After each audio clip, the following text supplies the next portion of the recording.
Olá, seja bem-vindo ao Espaço Aberto para a Saúde. Uma frase diz que saúde começa pela boca, seja pela alimentação ou a conservação da saúde bucal. De acordo com o primeiro grande levantamento nacional de saúde bucal, concluído em março de 2004 pelo Ministério da Saúde, 13% dos adolescentes nunca foram ao dentista. 20% da população brasileira já perdeu todos os dentes e 45% dos brasileiros não têm acesso regular à escova de dente ou ao dentista. Então, no programa de hoje, nós vamos falar sobre saúde bucal.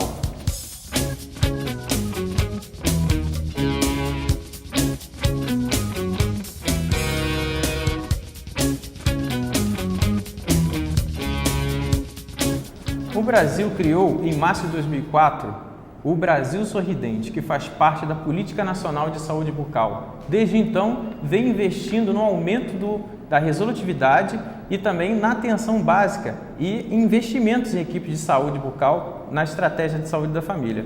Hoje, para a gente falar sobre saúde bucal, nós temos aqui a convidada, a professora assistente Carolina Dutra Esposti, que ela é do curso de Odontologia do Departamento de Medicina Social do Centro de Ciências e Saúde da Universidade Federal do Espírito Santo, doutoranda em Saúde Pública e editora associada da Revista Brasileira de Pesquisa em Saúde. Seja bem-vinda, professora.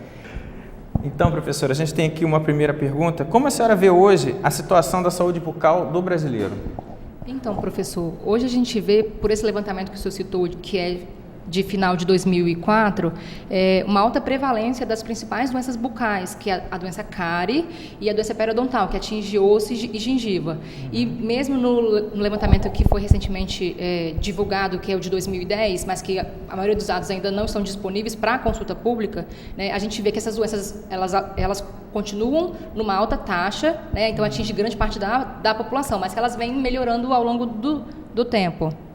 Uhum. E em relação à boca, assim, especificamente, a gente sabe que a boca é uma parte muito cheia de bactérias, Então a população às vezes até vê aqueles anúncios de enxaguatório bucal, pastas, cremes dentais, aí fala das bactérias, Na boca, é verdade, onde tem mais bactérias na boca, assim? Pois é, as bactérias elas se distribuem de maneira homogênea dentro da boca, Mas elas tendem a se acumular mais aonde os alimentos se acumulam. Então, por exemplo, entre os dentes ou na parte onde a gente morde, lá dos dentes de trás, são nos locais aonde há maior acúmulo de alimento, como a língua, também há maior acúmulo de bactéria. É interessante porque eles falam muito que a mucosa da boca, assim, que tem mais bactérias na mucosa e na língua, do que propriamente nos dentes. Sim, mas independente de onde ela se acumula, aí ela vai levar a maioria dos agravos quando ela se deposita sobre os dentes e sobre a gengiva principalmente. E qual tipo de escova limpa melhor os dentes? Existe assim uma especificidade de escova? Porque a gente vê muito anúncio na televisão falando essa escova é melhor que a outra, essa tem limpador de língua, essa tem não sei o quê. Existe diferença de escovas? Pois é, assim, existem muitas marcas de escova e muitos modelos diferentes. Em geral, a gente indica que as escovas elas tenham cabeça pequena e cerdas macias. Para quê? Para que ela não machuque a gengiva e alcance os dentes de lá de trás da boca, E além disso, ela tem que ter um cabo, assim, o mais grosso possível para que você consiga segurá-la, para poder fazer a aplicação da técnica que é ideal. Então, essas escovas que elas têm, limpador de língua, elas auxiliam, mas se não forem bem aplicadas... Tipo, se a pessoa não souber utilizar adequadamente a escova, não vai adiantar nada. Não vai adiantar nada. Então, ela pode ser a escova mais cara, ela ter a melhor indicação, mas se a pessoa não souber utilizar, não vai adiantar. E em relação a essas coisas de escova elétrica, tem alguma maior eficácia ou é relativo? Não quer dizer nada? Assim, a escova elétrica, geralmente a gente indica para as pessoas que não conseguem fazer a escovação manual. Então, por exemplo, pessoas que têm alguma deficiência física ou até crianças em idades mais precoces, a gente poderia estar indicando essas escovas. Mas, de maneira geral, uma escova com aplicação manual vai custar muito menos e, se bem aplicada, ela vai chegar ao mesmo resultado. E em relação à cerda das escovas, Teve uma época que existia muita escova dura, o pessoal achava que as cerdas duras limpavam mais, e agora como é que está essa situação? Geralmente a gente indica as escovas com cerdas macias. porque elas são suficientes para fazer a limpeza, né, já que o movimento ele é repetitivo. Então, se você utilizar uma cerda que é dura, ela vai acabar levando a algum tipo de ferida, principalmente da gengiva, e pode até causar um certo desgaste no dente. Interessante, porque agora a gente encontra muito no mercado as escovas média, né, e macia. Essa média, ela é o meio termo, né? Isso. Também seria recomendado, então, não machuca tanto. Para alguns casos específicos, né? Geralmente a gente pede para que o dentista faça a indicação de acordo com o caso do paciente. Então tem que investigar. Então, a gente sabe da técnica de escovação, né? Estão sempre modificando a técnica de escovação. Aí eu queria que a professora Carolina explicasse um pouquinho sobre a técnica de escovação. Como que deve ser feita a técnica de escovação? Eu trouxe aqui um modelinho para que a gente consiga ver melhor. Então, para crianças, geralmente a gente indica que as crianças façam esses movimentos circulares na região de fora dos elementos, né? E quando abrirem a boca também façam esse movimento de bolinha, né? Tanto na parte de baixo quanto nessa parte de cima dos dentes. E a parte que mastiga, a gente faz o movimento de vai e vem. Isso porque é o movimento mais fácil para crianças de até 8 anos. A técnica ideal, ela leva em conta o movimento que vai da gengiva para o dente. Então, a pessoa vai abrir um pouquinho a boca e vai fazer esse movimento de varredura mesmo da gengiva pro dente. Algumas pesquisas indicam que 30 movimentos numa região de 2 a 3 dentes seria o ideal, porque assim, vários movimentos repetidos é que vão remover a sujeira dos dentes. No caso, né? a placa bacteriana. A placa bacteriana, isso.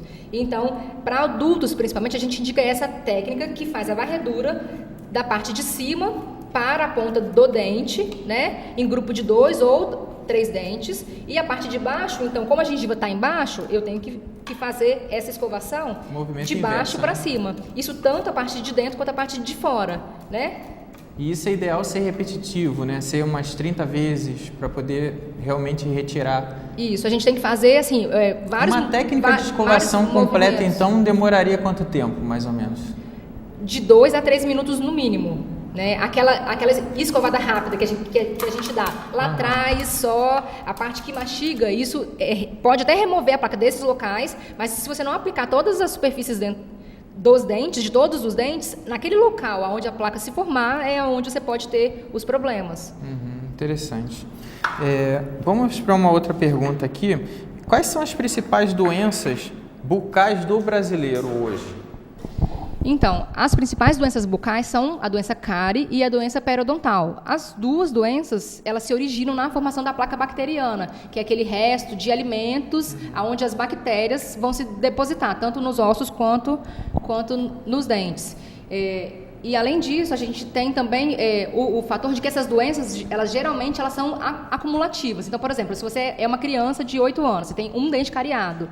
Então, quando você está com 10 anos, por exemplo, você tem um segundo dente cariado. Não é uma doença assim que você vai arrancar o dente e ele vai nascer um novo. Então, sempre você vai ter uma outra coisa interessante, assim, essa parte da semiologia, porque eu também já dei muita aula dessa parte, e a gente sabe que alguma alteração no elemento dentário, a pessoa leiga, ela tem uma ideia de que cárie sempre é preto, né? Isso é um mito, não é? É um mito. Então, uma alteração no dente, ele pode ser branco, também pode ser cárie, não é isso? Sim, sim. Na verdade, a cárie inicial, ela começa assim, com a perda do mineral e o dente ficando mais poroso, ele fica mais branco. Então, a cárie inicial, ela se apresenta como uma mancha branca, né? E só depois que ela já atinge uma superfície mais interna do dente é que ela começa a ficar mais escurecida.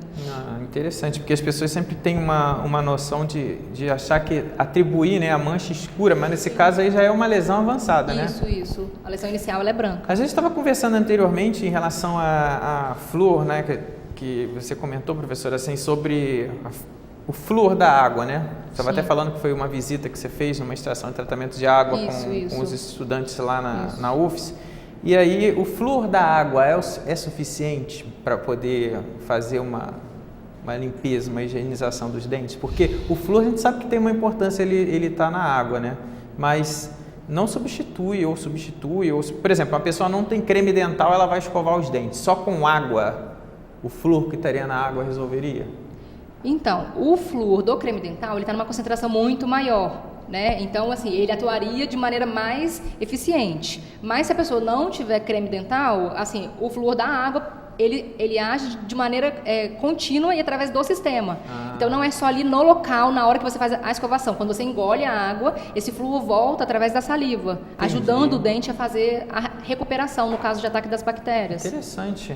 É porque a gente sempre acha que é a reação química local, mas também tem uma coisa endógena de você consumir o flúor e ele sair na saliva e isso ajudar a limpar os dentes. É tópica, é local ali, mas ele fica acumulado na saliva e ele retorna num outro momento no qual você não está consumindo água fluoretada, por exemplo. Interessante. Uma outra coisa também muito comum que a população pergunta, assim, os alunos também perguntam, é em relação a clareamento, né? Que a gente vê até na mídia, falando muito na televisão, eu fiz clareamento e tal. Aí queria que você comentasse um pouquinho sobre esse clareamento dental, assim, todo mundo pode fazer, isso agride os dentes ou não? Como é que é essa situação? Pois é, assim, o clareamento, assim, é uma técnica para deixar os dentes um pouco mais claros, né? Mas um dentista capacitado, ele tem que fazer o diagnóstico daquele paciente, porque, por exemplo, se você tem, vamos supor, uma raiz exposta, então você já tem uma sensibilidade, você tem restaurações nos dentes da frente, então isso pode inviabilizar a indicação, ou você tem um dente que tem uma fratura, né? Então isso pode inviabilizar a indicação para aquele paciente.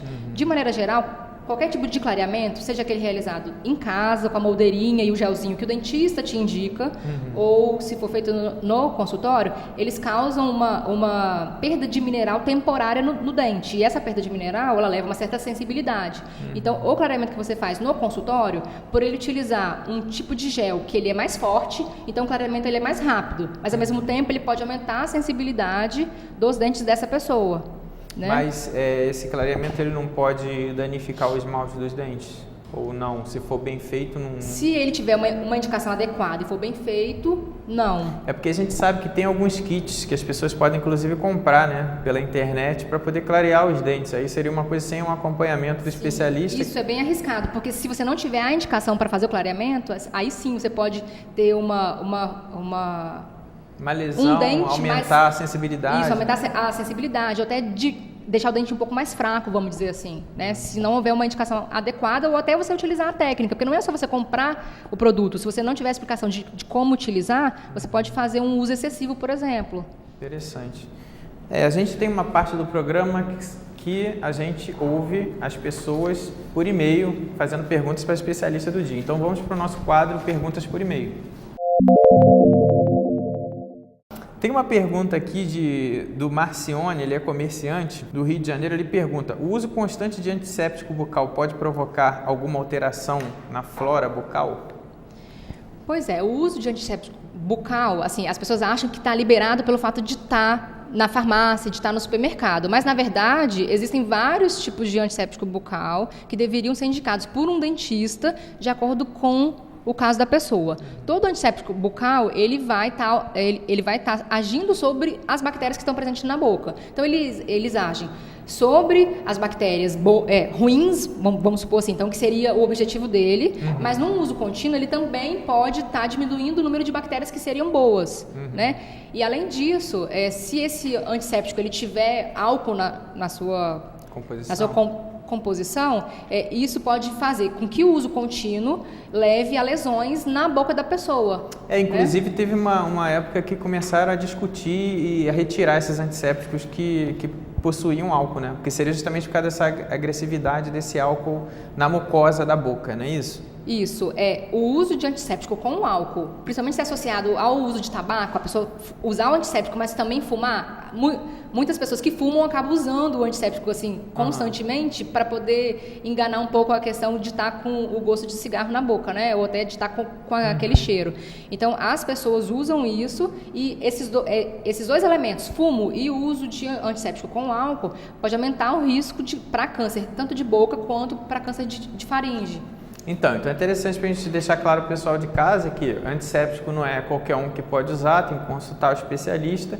E o antisséptico, né, no caso que o Marcione pergunta, aí ele vai ter que ver qual o caso dele, né? Como a professora coloca, até os antissépticos que utilizam álcool, se você for fumante, você pode ter mais chances de desenvolver um câncer de boca, né? Sim, então sim, mas a gente precisa deixar claro que existem indicações, né? Então, por exemplo, as pessoas que têm grande número de cáries na boca, ou que têm problemas de gengiva e de osso, pessoas que realizaram cirurgias de osso e gengiva, principalmente, né? Ou que fizeram aquela limpeza no dentista. Então, essas pessoas, elas têm indicação para uso de antissépticos, principalmente que contenham flúor, né? Mas de preferência que não tenham álcool na sua composição, porque quem faz, vamos dizer assim, aquela limpeza ali na boca não é o álcool, né? As pessoas acabam associando o álcool à limpeza. Nesse caso, ele é só o veículo. Então, ele tende a ter reações com o tecido da boca, né?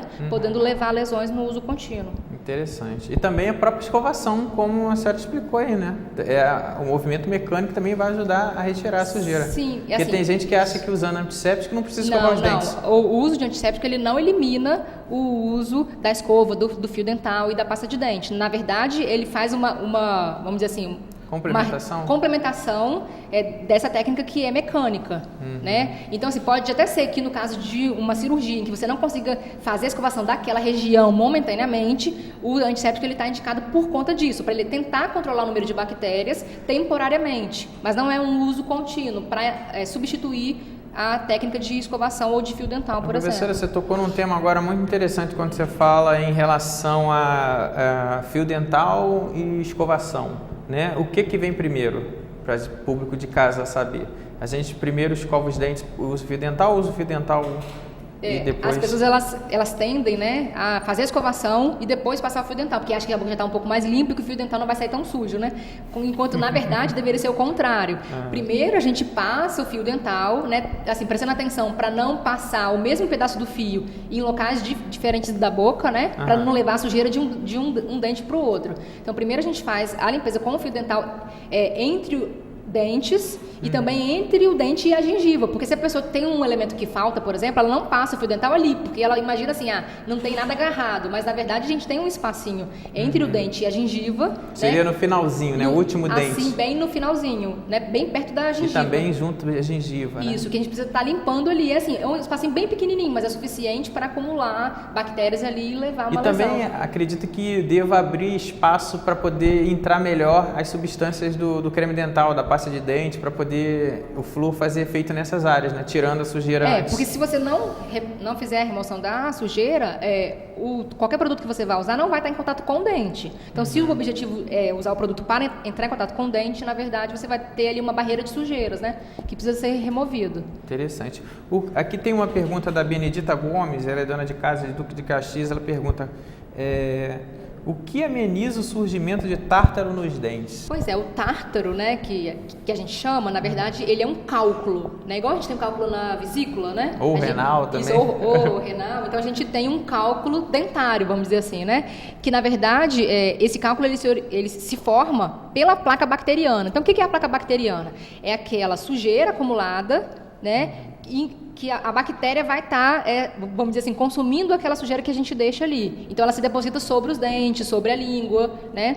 Então, essa placa bacteriana, com o passar do tempo, se ela não for removida, né? Porque ela pode não estar visível ao nosso olho. Então, você olhar no espelho e não conseguir enxergar essa placa, nem sempre a gente enxerga. Na verdade, principalmente as pessoas que têm uma alta taxa de cálcio na saliva, elas tendem a formar uma calcificação dessa placa. Então, existia aquela placa mole antes e essa placa ela fica dura, vamos dizer assim, né? Então, isso leva a um problema, principalmente na gengiva e no osso. Então, depois... Porque está junto, né? A placa ela tem uma tendência a ficar muito próxima da gengiva, né?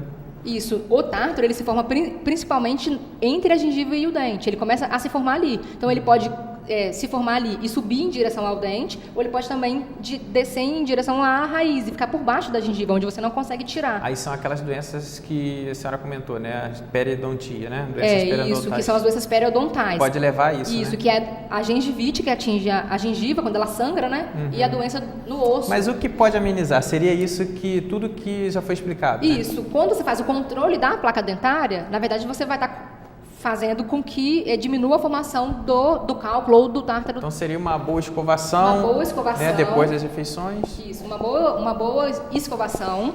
O uso de flúor, que o flúor ele vai ajudar a diminuir a quantidade de placa, né? Mas depois que o tártaro ele se forma, na verdade, muitas vezes só o dentista vai conseguir fazer essa remoção. Então daí a gente tentar fazer essa visita semestral ou anual, né, ao cirurgião dentista para que ele faça essa remoção que é mecânica no consultório. Então, em casa, eu já não consigo mais remover E é uma coisa que não dói, né? É importante deixar isso claro também, porque é um movimento ultrassônico, né? Então, não dói, né? As pessoas têm medo de dentista associando a dor. Quando dói, na verdade, é porque a gengiva já tem um processo de inflamação. Então, assim, não é a remoção que faz doer. Na verdade, é o problema que já existe ali pela existência do cálculo. Então, foi interessante você falar nisso, porque as pessoas, por exemplo, tendem a não passar o fio dental porque a gengiva sangra. Mas se você aplicar bem aplicado, ela não vai sangrar. Ela só sangra porque há um processo de inflamação ali, que é causado pela placa, que é causado pelo tártaro. Então, se eu não fizer a limpeza constante, eu levo a uma inflamação que gera dor. Então, não é a remoção que causa dor em si. Interessante. E quanto tempo leva a se formar a placa após acabar de comer? O Lucas Ribeiro, motorista, pergunta isso. Assim, a pessoa, ela acaba de comer, aí ela tem que escovar os dentes imediatamente, aí ele coloca aqui 5 minutos, aí pergunta assim, mas o ideal seria... Pois é assim, logo depois que a gente faz a higiene bucal, já começa a ocorrer a formação de uma película que é natural sobre os dentes. A placa em si, ela se forma entre 2 a 4 horas depois de uma higiene bucal bem realizada. Então, não é assim, 5 minutos depois, né? O problema, assim, é que as pessoas, elas não removem a placa por inteiro. Então, assim, aquela placa da sua alimentação de ontem, ela continua ali grudada no seu dente e então essa formação ela acaba sendo constante. Você tem constantemente placa sobre os dentes, se você não fizer a remoção adequada. Num dente que é feito, por exemplo, a limpeza no dentista, que o dentista faz a limpeza de 100% da sua placa, então ela demoraria de 2 a 4 horas a se formar. Mas como você sempre já tem ali bactéria grudada no seu dente, porque as pessoas não conseguem fazer, por diversos motivos, a higiene adequada, então, imediatamente após a alimentação, você deixando o resto alimentar ali, a placa ela começa a se formar. Voltar a se formar. Então, assim, o ideal então é que se escove os dentes após comer alguma coisa, principalmente doces, né, e alimentos pegajosos como Isso, porque assim, na verdade, a placa ela se forma e ela cresce, vamos dizer, de tamanho, utilizando o nosso alimento. Então, os alimentos que são ricos em açúcar, eles favorecem essa proliferação de bactérias, né? Então, sempre que a gente comer alimento que é pegajoso, que vai aderir ao dente, e também aqueles que têm açúcar, né, é importante que a gente faça a higiene de imediato. Então, tem uma pergunta aqui da Fátima Costa, assistente administrativa de Niterói. No Brasil, a saúde bucal é muito cara. Gostaria de saber como o governo poderia viabilizar projetos de barateamento dos custos para o tratamento da saúde bucal do cidadão. Se a gente for pensar que o SUS ele se propõe ser um sistema universal, eu diria que todo mundo tem direito à saúde bucal pública de qualidade. Inclusive até na estratégia da saúde da família. A gente pode dizer que não são todas que têm, né? Mas uma unidade de estratégia de saúde da família tem, aqui pelo menos na nossa área urbana, um cirurgião dentista lá. Ou dentista, né, comunitário, digamos assim. Então, assim, desde que uma pesquisa mostrou em 98 de que o acesso da população ao serviço de saúde bucal era muito pequeno, né, foi incluída as equipes de saúde bucal dentro da saúde da família. Então, isso aconteceu em 2000. Então, agora com o Brasil Sorridente, desde 2004, isso foi estimulado. Então, o governo ele tem buscado isso. Ele tem buscado isso através do aumento do número de equipes para viabilizar esse acesso maior à população ao serviço que ela paga imposto e deveria receber um serviço de qualidade nas unidades básicas. Que seria a equipe completa, né, da estratégia de saúde da família, isso. Que tem o técnico em higiene bucal, né, e o cirurgião dentista, não é isso? Isso, uma equipe completa, que a gente chama de equipe tipo 2, né, é aquela que a gente tem o cirurgião dentista, a gente tem o auxiliar em saúde bucal e a gente tem o técnico em saúde bucal. Porque, inclusive, o técnico ele também pode realizar procedimentos na cadeira, né? Principalmente aqueles procedimentos que estão ligados à prevenção.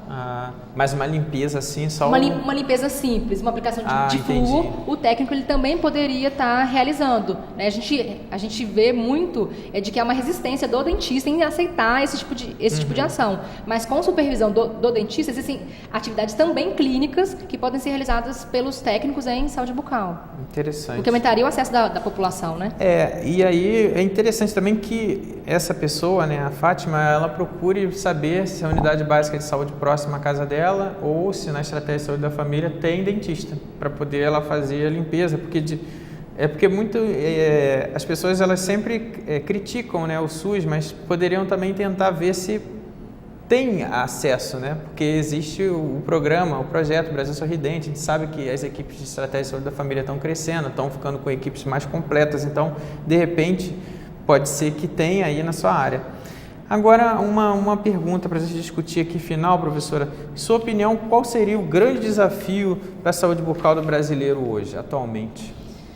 A gente olhando a saúde bucal enquanto uma política pública, a gente continua com o desafio de diminuir a taxa das principais doenças, cárie e doença periodontal. Então, as pesquisas elas têm mostrado uma redução, né, na quantidade de pessoas que têm essa doença e na quantidade de doenças que atingem essas pessoas. A gente vê muito que há uma redução do número de pessoas com essas doenças, mas elas têm se acumulado no número pequeno. Então, assim, se antes eu tinha 100 pessoas, agora eu tenho 10, mas essas 10, elas carregam a carga da doença daquelas 100. Né? Então, eu preciso continuar agindo, né, ampliando o acesso da população aos serviços públicos de qualidade em relação à saúde bucal, mas eu preciso também entender a limitação desse serviço, porque a saúde bucal ela não é só a cura da doença já instalada. Eu preciso também estar realizando a prevenção dessas doenças e a promoção da saúde, gerando qualidade de vida para essa pessoa. Então, existem fatores que interferem na qualidade de saúde bucal daquela pessoa que não estão relacionados ao acesso ao serviço. Né? Por exemplo, se ela tiver acesso à escova dental, o flúor na água, dentista, né? Não é só acesso ao dentista, mas coisas que a gente poderia fazer antes para que aquilo não fosse necessário.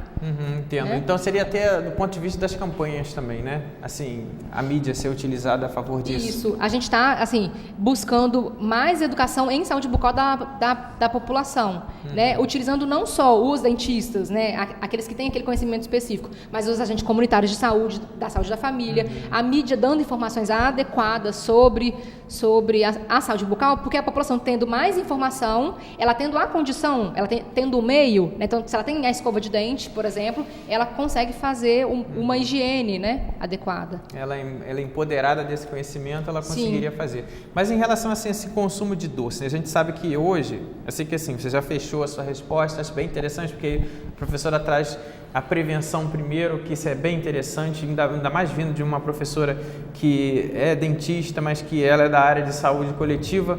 Mas hoje a gente sabe que os doces, as barrinhas de cereais, esses alimentos rápidos as pessoas consomem, eu acho que eu acredito que isso também seja um grande desafio, porque as pessoas não vão parar para escovar os dentes, né? Mas aí, da mesma forma, a própria mídia, né, ela coloca formas alternativas, né, como se substituíssem, né? Mas que talvez as próprias gomas de mascar, já viu? Que algumas têm que limpam os dentes. Então, assim, como se fosse uma alternativa, mas não substitui a escovação, né? Não substitui. Na verdade, assim, um simples bochecho com água, assim, já é suficiente para você remover aquele alimento que está ali em excesso acumulado. Mas você não consegue remover a placa dental que já está aderida ao seu dente. Né? Então, assim, ajuda a controlar, mas não resolve. Né? Então, quando a gente faz o bochecho, por exemplo, com enxaguantes bucais, a gente está ajudando a controlar, mas não vai resolver, porque não elimina a remoção mecânica de escova de dente, pasta. É a velha receita. Mas, assim, quando a gente vê que grande parte da população ou não tem acesso a esses meios, escova de dente, pasta de água dente fluoretada, né? Escovas individuais, né? Porque a gente vê assim, a gente ouve, né, de que muitas famílias, por exemplo, elas compartilham uma escova de dente para todas as pessoas que residem ali naquela casa. Mas cada um tem um tipo de bactéria diferente na boca, tem um problema diferente. Então, assim, como a presença de bactérias acaba sendo contagioso, né? Então, quando uma família tem uma escova só, a gente ainda tem um grande número de pessoas. E onde guardam a escova também, né, professora? Porque as pessoas têm uma tendência a guardar a escova dentro do banheiro, exposta e próxima de um vaso sanitário. Não sabe que se der descarga vai contaminar tudo, inclusive a sua escova com coliformes fecais. Então tem que ser... Por isso que a gente indica que geralmente as escovas sejam secas, né? E guardadas ou num saquinho ou naquela tampinha de plástico que às vezes vem com algumas escovas, né? E que elas não fiquem em contato, uma escova com outra escova também, né? Para não haver essa contaminação de uma escova para outra. Então, muito obrigado pela sua colaboração. Nós tivemos aqui hoje com a professora assistente Carolina Dutra Degli Esposti, da Universidade Federal do Espírito Santo, e nós falamos sobre saúde bucal. Então enviem perguntas para a gente para o espaçoabertosaúde@gmail.com e aguardo vocês no próximo programa.